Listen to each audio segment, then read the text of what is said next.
Assalamualaikum warahmatullahi wabarakatuh.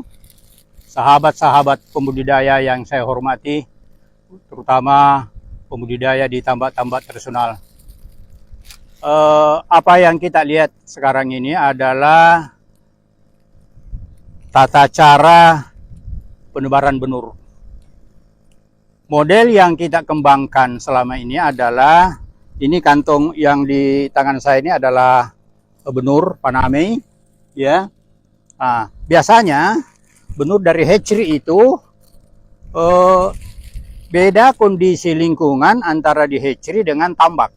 Terutama dua faktor.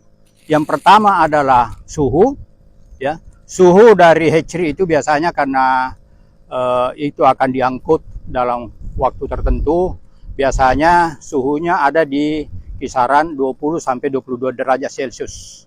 Sementara suhu di tambak itu biasanya di atasnya, itu bisa sampai kalau pagi hari bisa sekitar 26, 27 dan siang hari itu bisa di atas 30.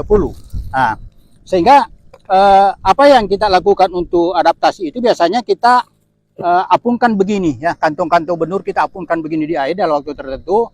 Biasanya patokan yang kita pakai manakala kalau kita anggap suhu di dalam kantong dan sudah sama dengan suhu di luar ini, kantongnya ini kabur, ya, kayak berembun.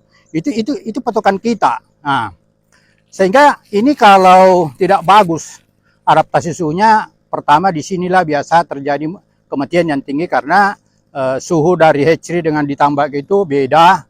Padahal kita berharap antara suhu hatchery dan suhu tambak itu tidak lebih dari 2 derajat, ya. Yang kedua, biasanya kadar garam dari hatchery itu sekitar 30-an sampai 30, ya, bisa sampai 35. Sementara di tambak, ya, itu terutama kalau seperti sekarang ini musim hujan itu kadar garamnya bisa di bawah 20, ya, biasa sampai 5, malah 10. Nah, ini saya kira perlu kita antisipasi, ya. Biasanya untuk penyusuan garam ini kita paling tambah air begini, ya, tambah air begini. Begitu kantong ini dibuka, oksigennya yang ada dalam kantong ini kan keluar, sehingga ada dua faktor yang dihadapi benur yang dalam kantong itu. Pertama adalah dia beradaptasi dengan suhu, dia juga beradaptasi dengan kadar garam. Ini tentu saya kira ini riskan. Disinilah biasa terjadi kematian yang tinggi. Nah, tentu upaya ini harus kita perbaiki, ya. Kita perbaiki dengan melakukan inovasi-inovasi yang memungkinkan kita lakukan, ya. Mari kita lihat sama-sama. Hari ini saya mencoba melakukan inovasi dalam hal metode penebaran, ya. Mari kita lihat sama-sama model yang coba kita aplikasikan di tambak tradisional, ya. Saudara-saudara yang saya hormati, apa yang kita lihat sama-sama ini adalah bak fiberglass. Ini volume airnya kurang lebih 500 liter, ya. Model ini kami belajar tiru dari salah satu anggota Shrimp Club yang punya tambak udang intensif itu di Kabupaten Jeneponto, namanya PT Sinar Sukses Persada. Kami disampaikan dari teknisinya, dari ownernya, bahwa sebelum kami melakukan model seperti ini, jadi di sana itu benur sebelum ditebar masuk dalam bak, dia agak besar, ya, volumenya itu bisa menampung benur sekitar 1,5 juta ekor. Nah, di sini di bak ini, ya, jadi kami belajar dari sana, sehingga begitu pedulinya dari PT SSP Jeneponto itu supaya tambak-tambak tradisional juga bisa berhasil. Bak ini, apa yang ada di depan saya ini adalah hibah dari PT SSP Kabupaten Jeneponto. Saudara-saudara yang saya hormati, ini benur yang ini kita tuang di sini, ya, kita tuang di sini, ya, jadi tuang di sini dengan cara mengadaptasikan. Ini ada air dari ember, ini kita gunakan air tambak, ya, kita gunakan air tambak, ya. Nah, nanti airnya kita pelan-pelan, ya, kita pelan-pelan isi seperti ini, ya. Jadi ini ada drum tempat penampungan air. Ini rasio antara air dari kantong benur itu dengan air nanti yang masuk itu kita estimasi sekitar 3:1. Jadi volume air tambak 3, volume air kantong benur 1. Nah, ini kita aerasi. Ini ada aerasi portable ini 60 watt ya, 60 watt ini kita bisa beli. Dan karena di sini tidak ada aliran listrik PLN, kita menggunakan genset portable juga ya, genset portable juga itu, jadi kita sambungkan dengan ini sehingga bisa jalan. Nah, saudara-saudara yang saya hormati, dengan model ini ya, dengan model ini benur yang kita akan tebar di sini itu kita adaptasikan di sini dulu. Nah, pada waktu benur sebelum masuk tadi di sini kita sudah kasih masuk Artemia ya, Easter Artemia. Tadi kami minta dari hatchery tempat mengambil benur supaya itu nanti bisa menjadi makanan bagi larva yang ada di sini. Ya. Nah, kita lihat ini pelan-pelan ya, pelan-pelan air mengalir sini. Kita berharap dengan model itu suhu dan sanitasi itu juga bisa terjadi perubahan secara pelan-pelan sehingga benurnya tidak kaget ya. Nah, kita estimasi di sini ya, kira-kira mungkin 2 jam lah. 2 jam lah suhu nanti kita lihat bagaimana kondisi benur, apakah Artemia yang kita masukkan tadi di sini kira-kira sebagian besar sudah termakan sehingga nanti benurnya sudah kuat.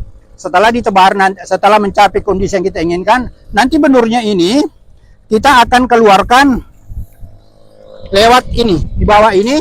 Jadi bak ini kita lengkapi dengan saluran pengeluaran. Ini dilengkapi dengan pipa spiral 3 inci. Jadi nanti pada saat memang mau ditebar, tinggal dibuka ini kerang, stok kerangnya nih. Jadi nanti langsung benurnya turun di tambak. Nah, kita berharap bahwa dengan model ini ya, dengan cara ini kita berharap tingkat kematian benur terutama pada saat penebaran itu bisa diminimalkan. Saudara-saudara yang saya hormati dimanapun Anda berada, tentu bagaimana cara meningkatkan produktivitas tambak tersenal, tentu kita tidak boleh tinggal diam. Tak henti-hentinya kita melakukan inovasi yang bisa kita lakukan di lapangan, tidak menyusahkan kita melakukan di lapangan. Sama dengan membak ini, tidak perlu semua tambak memiliki ini. Kelompok-kelompok membudidaya ikan yang biasa kita karena podokan cukup memiliki satu ini ya, cukup memiliki satu ini, nanti kan bisa dipakai berkelompok. Jadi semua alat-alat yang ada di sini tidak perlu orang per orang miliki, cukup satu kelompok yang miliki itu kan bisa dipakai bergilir ya. Mudah-mudahan dengan cara ini kita bisa memperbaiki meningkatkan survival rate atau tingkat kelangsungan hidup larva yang kita tebar, dengan harapan produktivitas tambak tersenal bisa semakin hari semakin membaik. Saudara-saudara yang saya hormati, mari kita bahu-membahu menyatukan langkah. Bagaimana caranya potensi tambak tersenal yang ada di seluruh Indonesia ini begitu besar ya. Kita tahu Vietnam, kita sudah kalah dari Vietnam, padahal kondisi tambak yang ada di Indonesia, saya pernah ke sana, tidak juga begitu bagus daripada kita. Kita boleh dikata ya, saya berani mengatakan ini bisa kita lebih baik. Cuma memang model-model budidaya yang perlu kita perbaiki. Saya kira itu dulu yang saya bisa sampaikan kepada kita semua.